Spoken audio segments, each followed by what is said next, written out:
Jubilee क्षेत्र के विधानसभा के अभ्यर्थी हमारे नवीन यादव जी है.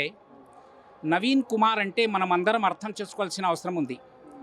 జూబ్లీహిల్స్ భూత భవిష్యత్తు వర్తమాన స్థానిక మాననీయ యావత్ విషయాలు నవీన్కు యాదవ్కు ఎన్ని తెలుసో, వాళ్ళ తాతలు తండ్రి ఇక్కడ 70 ఏళ్ల నుంచి ఇక్కడ ఉంటున్నారు జూబ్లీహిల్స్లో. ఇక్కడ ఏం సంస్కృతి సాంప్రదాయం మానవత్వం విలువలతో కూడుకున్న సమాజాన్ని వాళ్ళు పేదవాళ్ళ పెన్నిది, పేదవాళ్ళ ఆశజ్యోతి, ఇప్పుడు తొట్టెల విందు నుంచి చావు విందు వరకు అందరికీ కూడా కొంత సహాయం చేసి, రాజకీయంలో ఉండని లేకపోని ఆయన సహాయం చేసే వ్యక్తి అని జూబ్లీహిల్స్ ప్రజలందరికీ తెలుసు.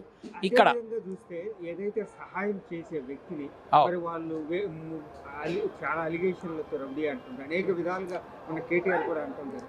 ఎందువల్ల చూడండి సార్, రౌడీ అని చెప్తా ఉన్నాం, కానీ రౌడీ అంటే ఇప్పుడు కేసులు కాదు, దుష్ట శిక్షణ, శిక్ష రక్షణ. కొన్ని మంచి పనులకు కొంతమంది ప్రశ్నించే గొంతులకు రౌడీ ఏం చేస్తారు, ఎవరు చేస్తారు మీకు బాగా తెలుసు, నేను చెప్పదలుచుకోలే. ఒకరికి మనం రౌడీ అనే బదులు మన మీద ఎన్ని కేసులు ఉన్నాయి, మనం ఎక్కడెక్కడ కేసులు ఇరుక్కున్నాం, మన అవినీతి ఏంది, మనమేంది అనేది కూడా ఆ చెప్పేవాళ్ళు ఆలోచించుకోవాల్సిన అవసరం ఉందని మీ ద్వారా నేను తెలియపరుస్తున్నాను. అదేవిధంగా చూస్తే నవీన్ యాదవ్ గారు ఎందుకు రావాలనుకుంటున్నారు? నవీన్ యాదవ్ గారు ఒక బీసీ కమ్యూనిటీకి ఈరోజు మజ్లిస్ కూడా అక్కడ సపోర్ట్ చేస్తుందంటే ఏంటికి, ఒక బీసీ ఉద్యమంలో బీసీలో 85 సబ్కాస్ట్ ఉన్నాయి సార్ తెలంగాణలో. బీసీ అభ్యర్థిని గుర్తించాలి.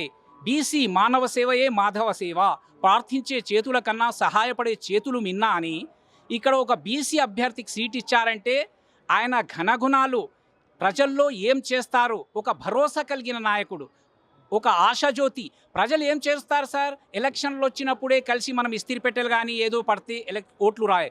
ఎల్లప్పుడూ ప్రజా సమూహంలో 24/7 ఒక కుటుంబం ఉందంటే అది నవీన్ కుమార్ యాదవ్ గారు ఇక్కడ ఉన్నారు.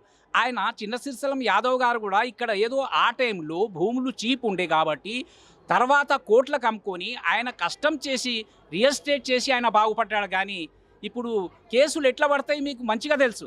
కేసు ఎవరు, నిజాం నిప్పు లాంటిది, నిజం మాట్లాడే వారిపై కేసులు పడతాయి. మీరు దీన్ని అర్థం చేసుకుంటారా లేదా అని మీతోనే తెలియపరుస్తున్నాను.